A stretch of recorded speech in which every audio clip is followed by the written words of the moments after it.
In first three chapter, we have learned that how to do the sequencing, how to do the pairwise alignment, and how to do the multiple sequence alignment.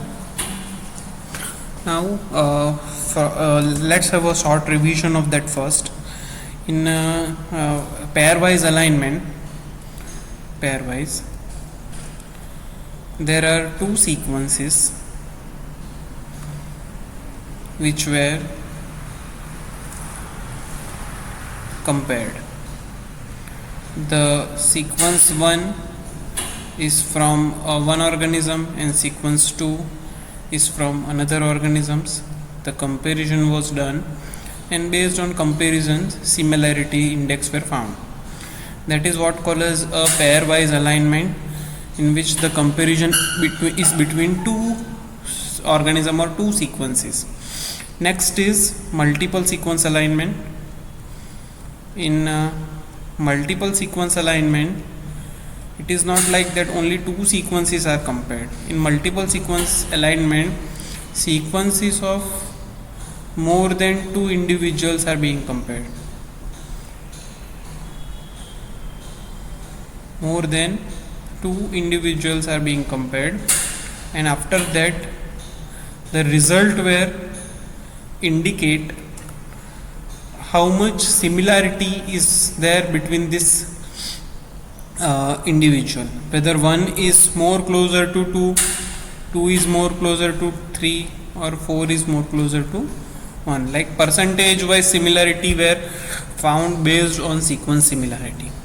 So this chapter 3, the knowledge of chapter 3 can be used to develop a phylogenetic relationship between, or to identify the phylogenetic relationship between two individuals, right?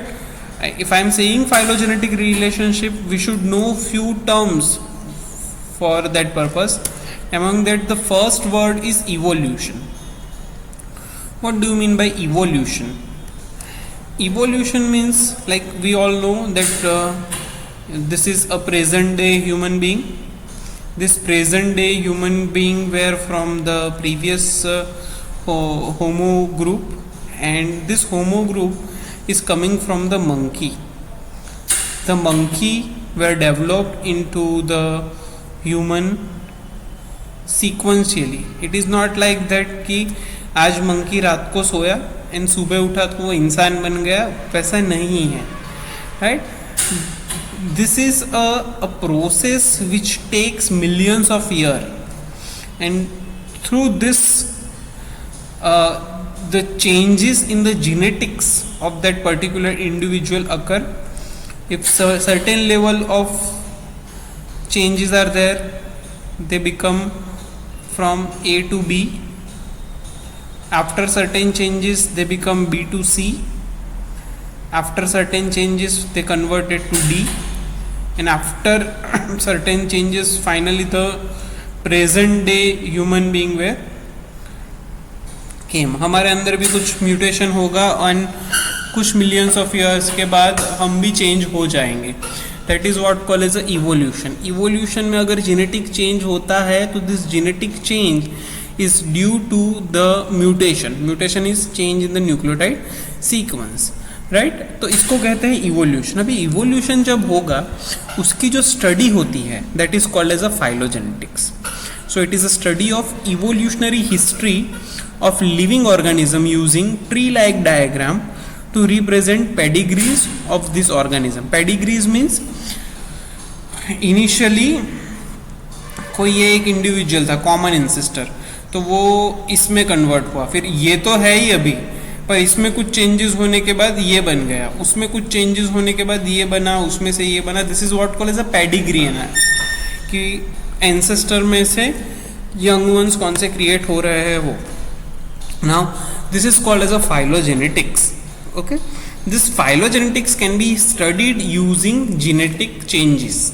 And when you are learning genetic changes, you have to do the genetic sequences. And when you are doing genetic sequences, there is a involvement of bioinformatics to sequence the data, to analyze the data and to interpret the result, right? So phylogenetic समझ में आया, evolution में क्या होता है वो समझ में आया हो, तो आगे बढ़ते हैं. Phylogenetics means जो individual change हुए हैं उसकी learn करने के लिए दो मेथड यूज होती है. either we can go with the fossils और we can go with the molecular data, जिसको molecular fossils भी कहा जाता है, right? जैसे कि ये जो आप डायग्राम में देख रहे हो, these are the fossils. what do you mean by fossils? तो ऐसा है कि आज से 1000 साल पहले के जो भी कोई ऑर्गेनिज्म थे वो प्रेजेंट थे, फिर एनवायरमेंटल चेंज हुआ तो वो मर गए तो वो ज़मीन के अंदर चले गए. अभी ज़मीन के अंदर वो चले जाएंगे तो उनकी हड्डियाँ वगैरह जो है वो वहाँ के वैसी की वैसी रहेगी, और जब खुदाई वगैरह करेंगे तो उनका जो स्ट्रक्चर है in the form of replica is obtained on the rocks or somewhere. This is called as a fossils.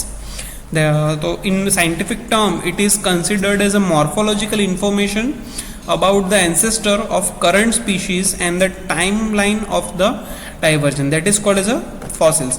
उससे पता चलता है कि भाई ये हड्डी जो है वो ऐड हुई, ये हड्डी ऐड होने की वजह से उनके अंदर ये कैरेक्टर्स आ गए, ये वो सब चीज़ें वो जो फॉसिल स्टडी करने वाले साइंटिस्ट होते हैं वो करते हैं. But it is this fossils is still it is used as a possible data, but ये बहुत बायस है और नॉन परफेक्ट है, क्योंकि कभी कभी ऐसा होता है कि ये fossils this are just the prediction, right? अगर उनके अंदर कुछ ब्रेकेज हो गया हो तो हम रॉन्ग इंटरप्रिटेशन कर सकते हैं. किसी की पूंछ जो है वो फॉसिल्स में है ही नहीं तो हम ऐसा कंसिडर करेंगे कि इस इंडिविजुअल की तो जो पूंछ थी ही नहीं तभी, या फिर इतनी साइज की ही थी, ऐसा वैसा, तो रॉन्ग डेटा होता है. Now this everything, this structure, that is this skeleton, the protein by which they are made up of, they are coming from the DNA, right? So instead of studying this structure we should learn their DNA, that is called as a genetic fossils, right? molecular data जो है कोई भी, this molecular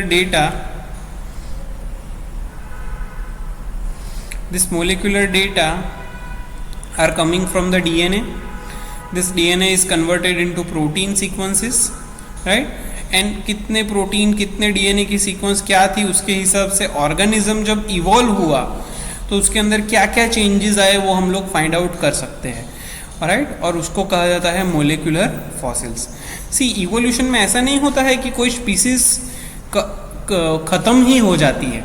जैसे कि अगर हम बंदर में से आए हैं तो ऐसा नहीं है कि पूरी दुनिया में से बंदर ख़त्म हो गए.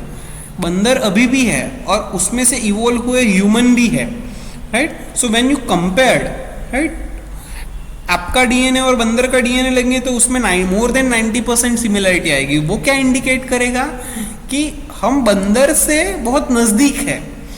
फिर मछली का लोगे तो उसमें 10% सिमिलरिटी है आएगी. 10% सिमिलरिटी इंडिकेट कि हमारे और मछली के बीच में कुछ ना कुछ तो कॉमन है. ऐसा नहीं है कि हम एकदम अलग हैं, हम भी वहाँ से ही इवॉल्व होके आए हैं. तो this is how evolutionary studies can be done. और उसमें सबसे ज़्यादा इंपॉर्टेंट रोल प्ले कर सकता है molecular data, which is nothing but the sequence of DNA and proteins. Okay, now in this comparative analysis is done. When I taught you the comparative analysis in the chapter 1, we use to study that what do you mean by comparison. एक individual का DNA compare होगा दूसरे individual से, उसमें से similarity के हिसाब से हम लोग कंक्लूड कर सकते हैं कि कौन किसके नज़दीक है, right? Now what is the advantage of using this molecular fossils? The advantage is this molecular data are in huge number then the fossils which is obtained.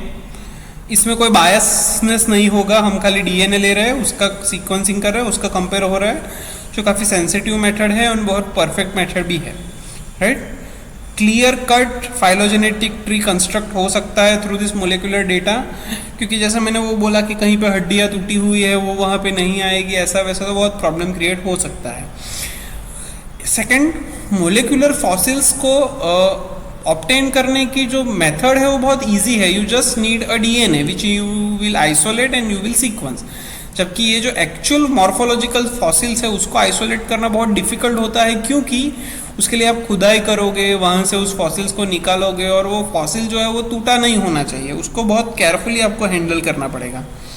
So these are the few advantage of this molecular data and molecular fossils which is used to learn the evolutionary relationship between two individual organism.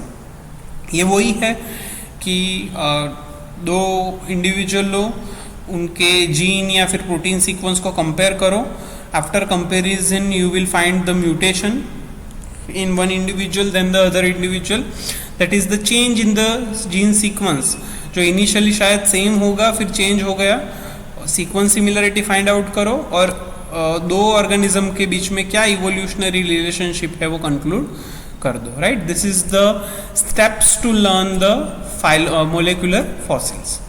Okay, before going to this कि क्या हो सकता है उनके बीच में, like ये process करने से पहले, ये वाली प्रोसेस कि भाई सीक्वेंस लिया, उसको कंपेयर किया, ये वो करने से पहले कुछ एजम्पशन है जो हमको मान के चलना है. फर्स्ट एजम्पशन क्या है कि जो भी दो इंडिविजुअल का आप लोग स्टडी कर रहे हो, they have the common origin. मतलब में वो किसी एक, उनके जो पेरेंट है वो सेम थे, उसमें से वो डाइवर्ज हुए हैं. Right, there is a phylogenetic divergence. हम ऐसा मान लेंगे कि मंकी है और ह्यूमन है, तो हम दोनों के एंसेस्टर सेम हैं. उसमें से पहले मंकी बना, फिर टाइम जाते जाते उसमें से ह्यूमन बना. राइट, एंड हर किसी का इवोल्यूशन जो है वो इंडिपेंडेंट होता है. मंकी भी अपनी तरीके से बहुत सारे अलग अलग वेराइटी के हैं, तो वो भी इवोल्व हुए हैं. और ह्यूमन भी बहुत अलग अलग रेस के होते हैं, तो वो भी इवोल्व हुए हैं. हमारा इवोल्यूशन एक दूसरे के ऊपर डिपेंडेंट नहीं है. This are the major assumption which is done for the phylogenetic analysis. Right, ये फर्स्ट वीडियो हुआ. The second video will be about the terminology which is used, and the third video will be regarding the types of phylogenetic tree.